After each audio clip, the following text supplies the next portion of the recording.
Nahiya naman kayo sa inyong kapwa Pilipino. Binastos pa nila ako. What is the law and what Pakinggan ng proceeds of the illegal drug trade ng Duterte. The law enforcement, the highest law enforcement official being head of PNP. Yeah. And now you're hiding this scoundrel, this fugitive. Ako para sa akin presidency is a destiny. Just like what happened kay Pinoy nung namatay yung nanay niya. Just what happened kay Duterte. Para sa akin, Duterte is a change candidate. Hindi tayo nakahanap ng politically correct na kandidato. I think former President Duterte, he did went over the fence ng pagiging politically correct na tao. You know, yung pagmumura niya, yung actingan niya, strongman attitude niya bilang president. Doon tayo nag-shift eh. And I think when Bongbong Marcos came to play, natin, not just because of the support, ang tingin ko dyan, it's mostly, yung sinasabi mo nga, Rudy po na, parang I think it's mostly, generational candidate. Kasi wala nakapredict that Bongbong Marcos will actually come back and return to Malacanang because of what happened doon sa tatay niya. Pero nakabalik siya. Even if marami nagsasabi, well, because of the Duterte. Correct, there is.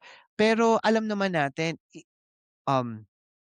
kung hindi rin lang naman sa kagustuhan ng mga tao na makabalik din ang mga Marcos from Malacanang, I don't think na magiging president si Bongbong Marcos just because of the Duterte. Kasi alam naman natin that the Duterte's 2022 election, marami na nagfo-float dito sa issue ng EJK.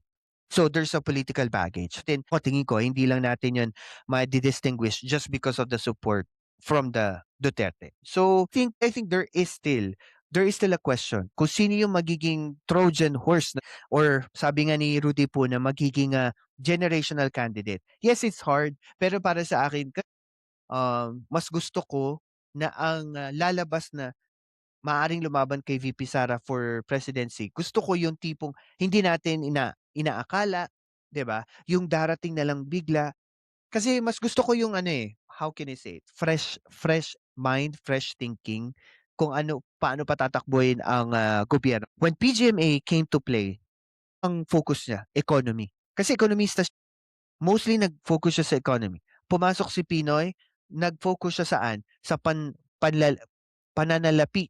He focused more on savings. He focused more on international ratings ng bansa natin, how we project on the international community, yung pagbaba ng interest ng utang natin.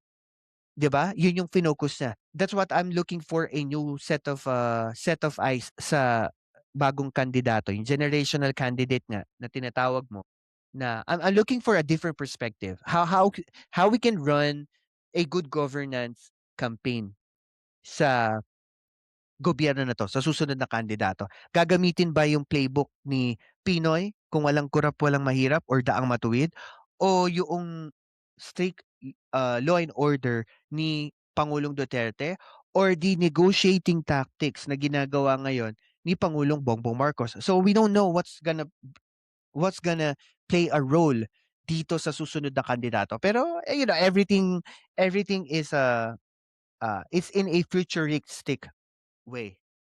Ayun. So guys, marami pang mangyayari, 'di ba? Sa susunod na kabanata, ika nga. Well, we will still talk about these issues at marami pa po tayong pag-usapan.